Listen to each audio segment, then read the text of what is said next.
Saturday morning பையனுக்கு school லீவுன்றதுனால நாங்கள் எல்லாமே கொஞ்சம் லேட்டாக தான் எழுந்திரிச்சு வந்தோம்.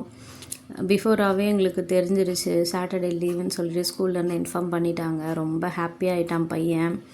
என் ஹஸ்பண்டும் பார்த்தீங்கன்னா சாட்டர்டே நீங்கள் எல்லோரும் ரெஸ்ட் எடுங்க, எனக்கு சமைக்க வேண்டாம் அப்படின்னு சொல்லிட்டாங்க. ரொம்ப நல்லதாக போச்சுன்னு சொல்லிவிட்டு எல்லாருமே லேட்டாக தான் எழுந்திரிச்சு வந்தோம். வந்ததுக்கப்புறமா பசங்க விளையாடிட்டு இருந்தாங்க. சரி ஓகே, வேலைலாம் அப்படியே இருக்குதுன்னு சொல்லிவிட்டு ஒரு காஃபியை போட்டு குடிப்போம். காஃபி குடிச்சிட்டு அதுக்கப்புறமா ஒர்க் ஸ்டார்ட் பண்ணலான்னு சொல்லிவிட்டு காஃபி போட்டேன்.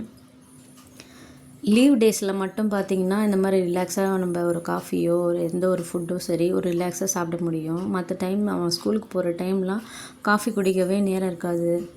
ரொம்ப அந்த போட்டு வச்ச காஃபியோ டீயோ அதை ஆறிடும். அகைன் சூடு பண்ணி குடிக்கிறதுக்கு ரொம்ப கஷ்டமாக இருக்கும். அப்படியே ஸ்கிப் பண்ணிவிடுவேன் நான். ஆக்சுவலாக பார்த்திங்கன்னா டீ காஃபி பழக்கமே எனக்கு கிடையாது.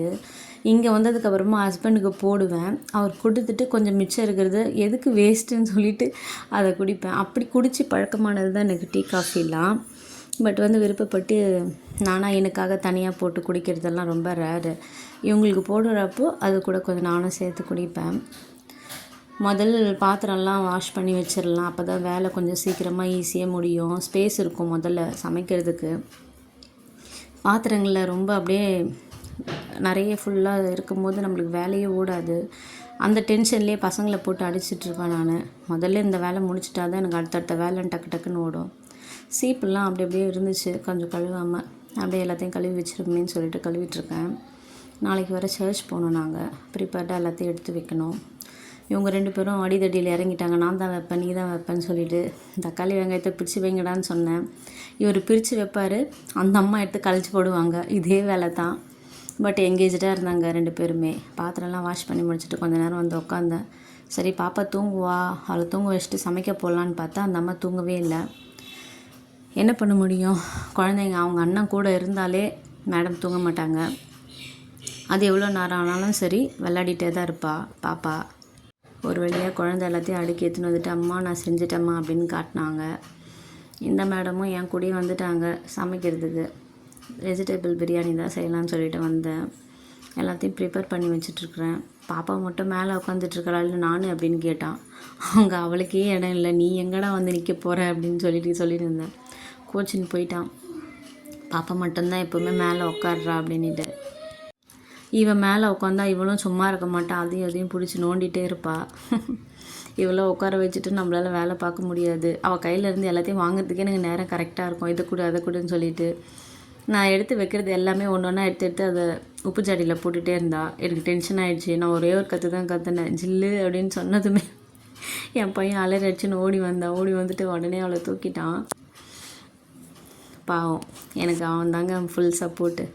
தூக்கிட்டு போனால் கொஞ்ச நேரத்தில் சவுண்டே காணும். என்னப்பா பாப்பா எங்கன்னு கேட்டால் தெரியலையம்மான்றான். என்னடா தெரியலையேன்னு சொல்லிட்டு வெளியே ஓடி போய் பார்த்தா அந்த கார்னரில் போய் நிற்கிறாங்க மேடமு. டோர் திறந்துருந்தால் இதுதான் ஒரு பிரச்சனை. இந்த அம்மாக்கிட்ட நேராக போயிட வேண்டியது வெளியே.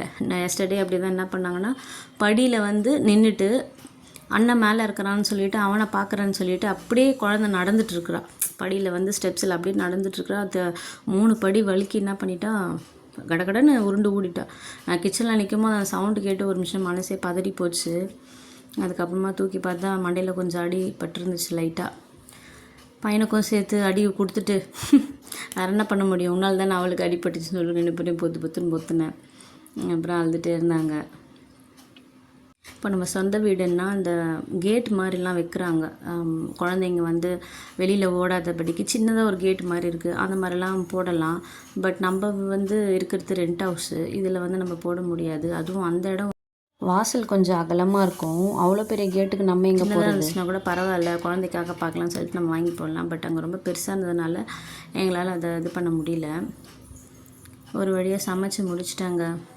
நல்லாயிருக்கும் அந்த ரெசிபி.